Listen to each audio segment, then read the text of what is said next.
नमस्कार, मैं अरविंद कुमार। आप देख रहे हैं भारत राष्ट्र स्वतंत्रता दिवस पर बिंद समाज के, मल्लाह समाज के, मझवार समाज के तथागत जितने भी उपजातियां जातियां हैं, यहाँ पर इकट्ठा हुए मीरा रोड में। तो हमारे साथ है मछुआ समाज एकता संघ के राष्ट्रीय महासचिव बिंद्रेश निषाद जी हैं। इनसे हम बात करेंगे क्योंकि आए दिन जो भारत में मछुआ समाज की समस्याओं का जो सामना कर रहे हैं लोग, मैंने बहुत उनका ऑडियो वीडियो में मैं देखता रहता हूँ। तो कैसे सर, आप पहले तो आप अपना पहले परिचय बताइए, कैसे हो आप? ठीक ठाक हो? पहले तो मैं आपके चैनल के दर्शकों को बहुत बहुत धन्यवाद देता हूँ। और आज स्वतंत्रता दिवस के 79वें स्वतंत्रता दिवस की सबको हार्दिक बधाई और शुभकामनाएं देता हूँ। मैं मछुआ समाज एकता संघ का राष्ट्रीय महासचिव, और हम लोग छोटे छोटे सामाजिक मुद्दों पे अपनी बातों को रखते हैं। और आप जैसे लोग जब हमारी बातों को चैनल पे ला के यूट्यूब पे प्रमोट करते हो तो उसके लिए भी आपको धन्यवाद। जी।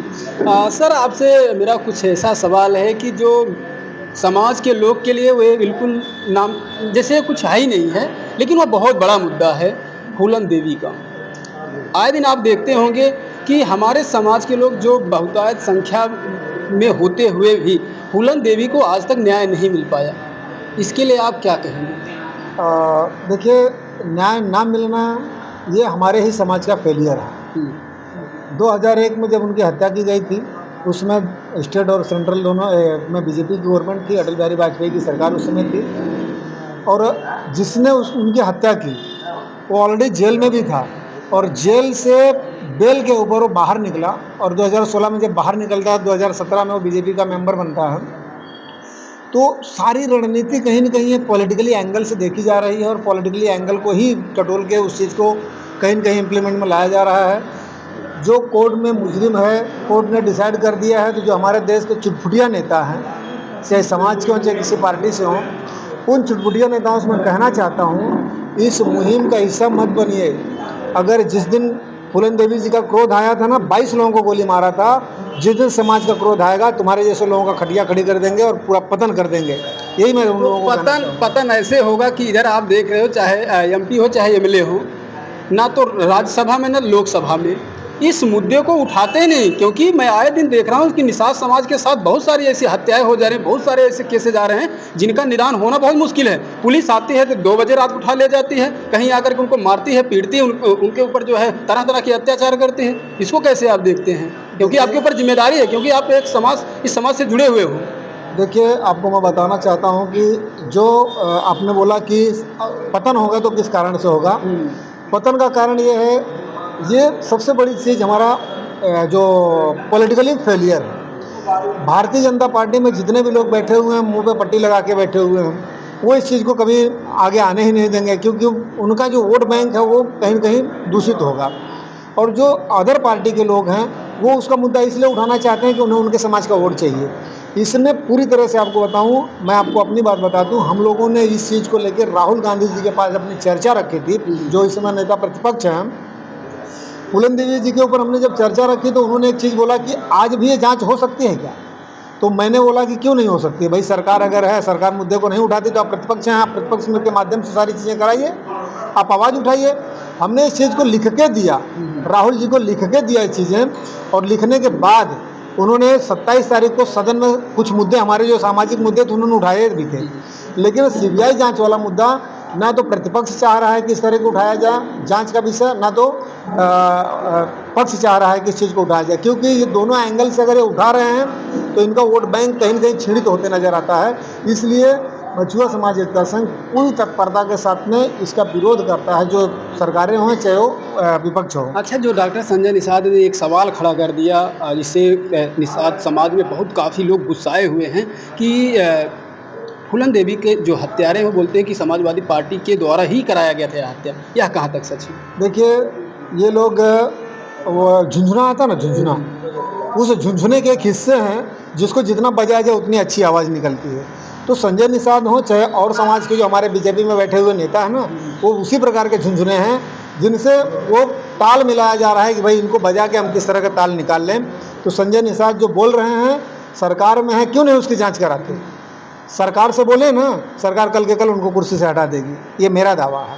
सरकार खुद नहीं चाह रही इस चीज़ को करने के लिए, खाली वोट बैंक की राजनीति करना है। संजय निषाद एक बार तो एमएलसी बन के सदन में बैठे हैं ना, उनके दोनों, एक लड़के का तो पतन हो गया है, दूसरा लड़का जो विधायक बना ना चौरी चौरा से भी वो खत्म होने वाला है। ये मछुआ समाज की देन है। तो ये दोबारा भी तो आरक्षण के मुद्दे को लेकर के डॉक्टर संजय निषाद सड़कों पर घरों घरों तक पहुंचने का प्रयास कर रहे हैं, तो इसका क्या नतीजा 2027 में आने वाला है? आरक्षण संजय निषाद की देन नहीं है, आरक्षण हमारा अधिकार है और उस आरक्षण की लड़ाई उन्होंने आवाज़ उठाया, आरक्षण तो अधिकार है, ठीक है, लेकिन आवाज़ उन्होंने जो उठाया, जो बुलंद किया, तो उसको आप कैसे देखते हैं? देखिए, उनकी आवाज़ उठाने से हमें आरक्षण नहीं मिल सकता है, क्योंकि वो रोजी अपनी एक रोटी सेक रहे हैं, पॉलिटिकली रोटी सेक रहे हैं, जिससे उनके जो अभी दूसरा वाला बेटा है उसको विधानसभा का टिकट मिल जाए और उनकी जो बहू है उसको एक विधानसभा का टिकट मिल जाए। 5-6 टिकट अपने घर में लेना चाह रहे हैं, ये इंटरनल खबर है। और संजय निषाद खुद अब की बार विधानसभा से चुनाव लड़ने की तैयारी में है। लेकिन मैं आपको चैलेंज देके बोलता हूँ कि आरक्षण का मुद्दा पूरी तरह से फेल हो चुका है। चाहे किसी भी प्रकार का रोना रो लें,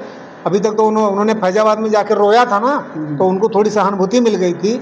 अब वो चाहे रोएं, चाहे गिड़गिड़ाएं, चाहे लोटें, किसी को कुछ फर्क नहीं पड़ने वाला। सब उनको जान चुके हैं कि ये घड़ियाली आंसू है। अच्छा, एक अंतिम सवाल आपसे कि जो जितने सारे संगठन इधर बिन समाज, मल्लाह, मछुआ समाज में बने हुए हैं, इसका क्या एक पॉलिटिकल पार्टी तैयार करेंगे भविष्य में कि हम आने वाले समय में एक नई पार्टी का उदय करेंगे? क्योंकि संगठन ही पार्टी को तय करता है और संगठन की बड़ी शक्ति होती है। तो क्या लगता है कि आपको आने वाले 2027 तक कोई पार्टी लॉन्च हो सकती है?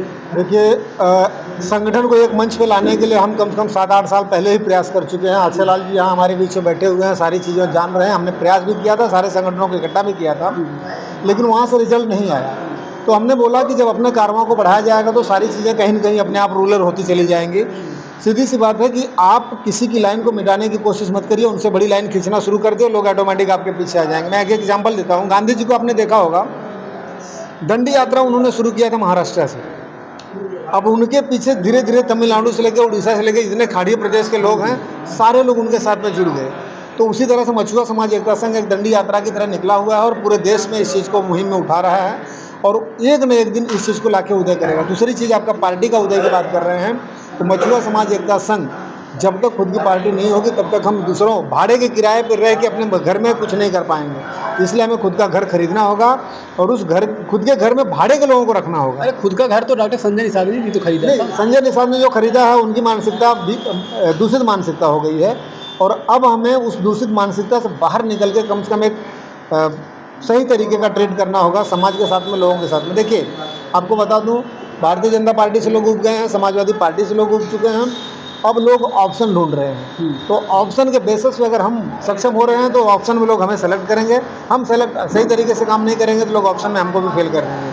तो हमें ऑप्शन बनना है और 2027 में हमें अपने बैनर के तले चुनाव भी लड़ना है। ये मछुआ समाज पहले डिसाइड कर चुका है। अच्छा, जो भरोसा पार्टियों ने खोया है, जनता ने, अब वोट तो देती है, ऐसा नहीं, लेकिन अभी किसी से भी आप पूछोगे तो बोलते हैं एक को तो देना ही है, चाहे जिसको दे देंगे। लेकिन उनके अंदर यह नहीं खौफता, क्योंकि आप बेटी का ब्याह करने जाते हो तो देखते हो कि लड़का कैसे है, पढ़ने वाला, लिखने वाला, कितना कमाता है, कैसे है, दारू तो नहीं पीता है। तो वैसे हमारा जो वोट बैलेंस है वह हमारे हितों की कितनी रक्षा करता है। देखिए, इसके पहले हमने मुहिम छेड़ा हुआ था कि मछुआ समाज एकता संघ के माध्यम से ये गांव-गांव जन-जन संग-संग अभियान के तहत हम लोगों ने मुहिम छेड़ा हुआ है कि आप वोट उसी को दो जो आपकी आवाज़ बुलंद करे और नहीं आपके पास सांसद, विधायक या कोई मेंबर आपके पसंद का नहीं हो तो आप नोटा दबा के चले आइए और जिस क्षेत्र में काम नहीं होता है आप वोट का बहिष्कार कर दो। भाई, अब बैनर लगाइए जगह जगह, हम वोट नहीं डालेंगे, जो सांसद विधायक जिसको बनना है आए, हमारे यहाँ का काम करे, हम उसको वोट देंगे। या तो वोट का बहिष्कार करिए या तो नोटा दबा के सीधा सीधा आप निकलिए। अब तो ऑप्शन दिया हुआ है, पहले हम वोट देके बहिष्कार, वोट देके बोलते थे एक को तो देना ही है, लेकिन ये जागरूकता लोगों में लानी होगी कि जब हमें वोट नहीं देना है तो नोटा दबाइए ताकि वो काउंटिंग हो उसमें। भाई, इतने लोगों में इतना चुनाव हुआ है और इसमें इतना आया हुआ है और इतना नोटा में गया हुआ है। अगर नोटा का परसेंटेज जाता होता तो वहाँ का चुनाव कैंसिल हो जाता है। ये लोगों को बताने की ज़रूरत है और लोग अब जागरूक भी हो चुके हैं इसके बारे में।